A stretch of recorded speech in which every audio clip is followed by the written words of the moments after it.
Because what is human is not an established state. It is a possibility. It is not a fixed state.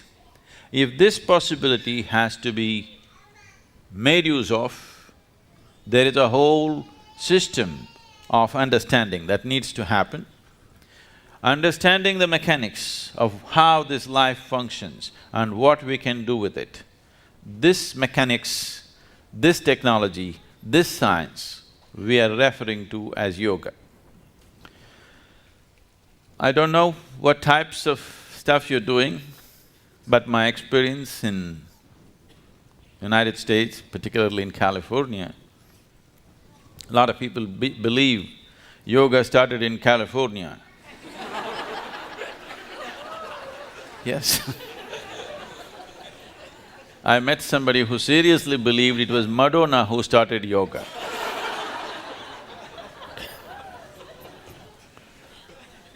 Yes.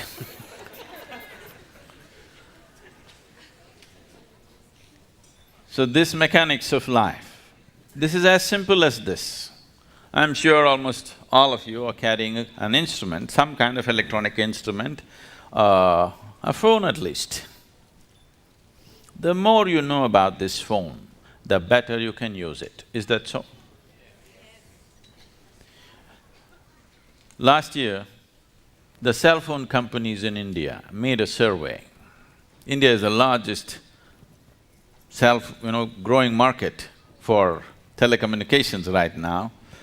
Every month we are adding about 5.5 million cell phones, okay.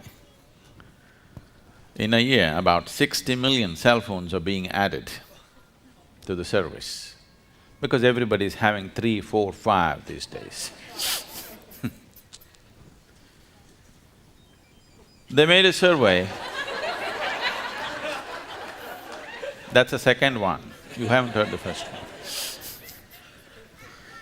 They made a survey and they found out that 97% of the people are using only 7% of the capabilities that are there in an ordinary phone. I'm not talking about the smartphone, I'm talking about the dumb phone. In the dumb phone, 97% of the people are using only 7% of its capabilities. So they were contemplating, if we remove 90% of the electronics, still most people will never know. And we can even give them a 500 rupee discount. They will be happy, we will be happy, Maybe they've already taken it off, we don't know. Only if you try to use all of them, all the functions, then you realize something is not working. So, in a little gadget, you're using only 7%. This is the gadget. Every damn gadget has come out of this. How much percentage do you think are you employing this gadget? Just make a guess. How much percentage? 2, 5? You're being very generous to yourself. It's well below 1%, because for your survival process, to conduct your life in the material world, you do not even need 1% of what this is. This is capable of perceiving the whole cosmos. If you prepare it properly, if you hold it, this is like an antenna. If you hold it in the right position, it can just grasp everything in the existence. It is just that we are doing all kinds of things with it, because right now, our whole perception of life is limited to the physical nature of the existence. Physical is like the peel of the fruit. It has no purpose of its own. In the sense, if you have a fruit, the moment you eat the fruit, the peel goes straight to the trash can, isn't it? The peel is only a package. Only because the fruit is valuable, package is important. Right now as you sit here, this body is very important. You have to feed this, you have to clothe this, you have to decorate this, you have to pamper this in so many ways. Tomorrow morning, that's something inside which you never experienced. If that goes away, nobody wants to have any business with this.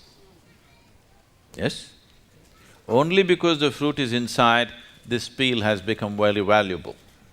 Now, yoga means not just about twisting your body, not about standing on your head, not about holding your breath. All these things a circus artist can do better than most yogis. Really? Yes or no? You don't think so? A circus artist can do far better than most yogis in terms of twisting the body, doing this, doing that, holding different positions. That is not the purpose of yoga. Unfortunately, if you utter the word yoga, people think you have to be in some impossible posture. Yoga is not about postures. It is just a minuscule aspect of yoga. Yoga means, in your experience, everything has become one. The word yog means union. What is the union? What can unite with what? As you sit here, your idea and your sense and your experience of who you are is very strong. You're here as an individual. But what the trees are exhaling right now, you're inhaling. What you're exhaling, the trees are inhaling. Or in other words, one half of your lung is hanging out there. Yes or no? This is not just in terms of breath. Today, modern physics is proving to you that as you sit here, every subatomic particle in your body is in constant transaction with everything else in the existence. If this transaction stops, you will cease to exist. So yoga means to know it by experience. Modern science is proving to you the whole existence is just one energy. The religions of the world have been screaming for a long time that God is everywhere. Whether you say God is everywhere or you say everything is one energy, are we talking about the same reality or a different reality? God is everywhere, everything is same energy. Are we talking about the same reality or a different reality? Same reality. It is just that a scientist has never experienced this. He has arrived at it through mathematical deductions. A religious person has not experienced it. He believes it because it's written somewhere or it's said by somebody. If you are a hard case that you are not willing to settle for deductions or belief systems, then you become a yogi. Yes, if you're a very hard nut, you want to know it yourself,